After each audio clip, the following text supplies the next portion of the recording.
And hey guys, welcome back to our second documentary. Today we have two different cameras recording, so that's one recording on Gilbert. So today we are here with another documentary, and as we introduced to you guys the basics of depression last time, this time we're going to talk to you guys about the specifics.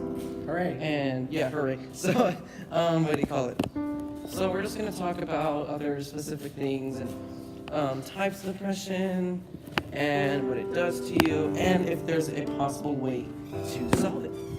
So, is there anything you wanted to mention, Gilbert? Oh, I did not know this. Can you get depression from other family members? Very true, you actually can.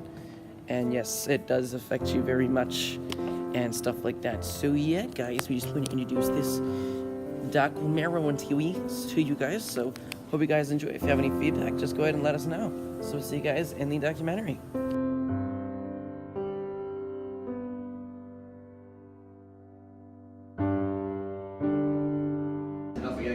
We apologize for the inconvenience of us not being able to talk about this information you're seeing on the screen right now. So just go ahead and pause the video and look at the specific information on your screen.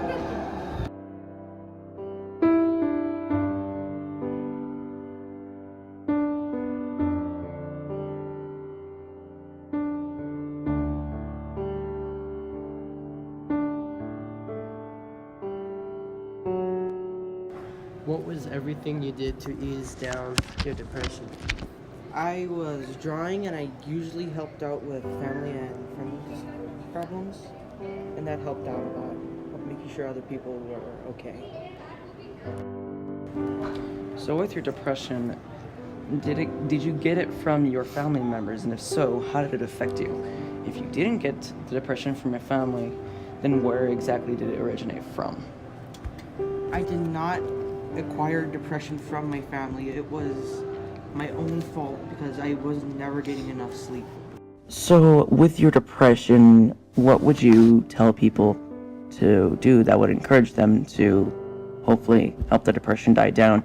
And more importantly, what was it that you did that helped out with your depression a little bit?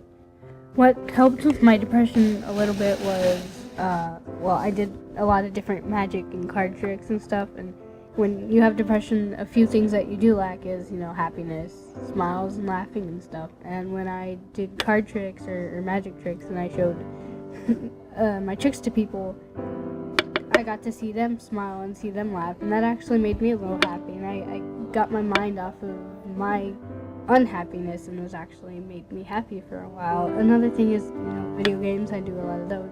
When you're focusing in the story or just building or doing whatever, it helps take your mind off of it too. Or going outside. I know my aunt and uncle live in the desert, and I love going visiting them because they have just acres of desert, and I can just do whatever I want basically. And that helps keep my mind off of everything too, because you're just exploring new things and not meeting new people, but it's just basically exploring or getting your anger out or jumping around or messing around out there basically. So aside from what you did to help your depression, did your other family members by chance have it? And if so, did you get it off of them, or was it something about yourself that you got it from? Well, it does run in my family for sure. There are multiple people in my family that I can count that still have or have had depression. And I mainly got it from more of myself. Yeah, it does run in our genetics, but because of the fact that I am transgender and having to deal with the dysphoria and having to deal with everything else that comes upon it, that's more of where I got most of my depression from. And some of it, I'm sure it does come from my family because it does run in the genetics, but most of it is basically just from me and being trans. And hey guys, welcome back to our documentary.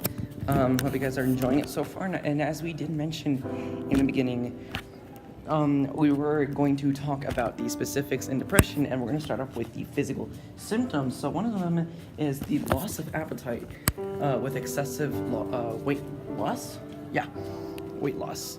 That's one of them really bad symptoms. And then we even have loss of interest in sex, and that is something I'm not sure is very pleasant at all if you're married. there you do get loss of energy when not physically active, and not only that, you can also have loss of sleep despite feeling exhausted, which is typically restless and unsatisfying, with early morning awakening and stuff like that. And you don't want to have symptoms like that. And sometimes you will wake up to maybe 3 hours earlier than what you would usually wake up at.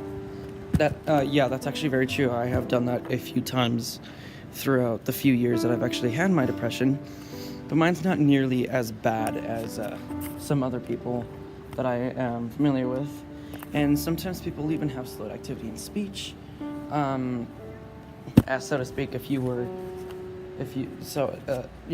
For example, if you're like smoking marijuana or something, that slows you down and that gets you like really slow and not so energetic.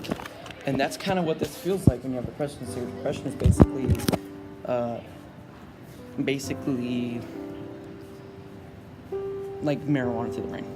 It's basically what it feels like, is they just smoke like 7, things of marijuana. But anyway, off topic. Also, any of these features may serve as warning signs of depression. Doesn't mean that you have depression, but those are warning signs of depression.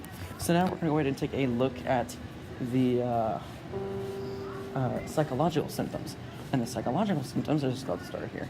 Our psychological symptoms can be feeling miserable, loss of interest in hobbies and casual things you like to do. Another one is feeling extremely bad or guilty for nothing whenever you did absolutely nothing. You just randomly have feelings of guilt. We hope you have enjoyed this documentary. If you have, go ahead and hit that like button, subscribe. And if you want to see more documentaries to this, maybe if you even want to see a third one, let us know down in the comments below. If I do end up doing a third one, I'll probably be doing it with other colleagues, because I am going off to high school, and not only that, I'm moving to Albuquerque right after I get out of Lynn. So I won't be here with Gilbert anymore, sadly, even though we did 2 freaking amazing documentaries. That's okay though, because we both have awesome iPads now, just what we're filming with right now with my iPad. So, what's up? And what we're using is notes. Mine. Actually, yeah, we have some screenshots of text and stuff, and we're just kind of explaining it to you guys and divulging the information and stuff. So anyway, guys, off topic, we hope you have enjoyed this documentary, and we'll see you guys in the next documentary, or at least I will. I don't know, I feel bad. Anyway, see you guys later. Peace out.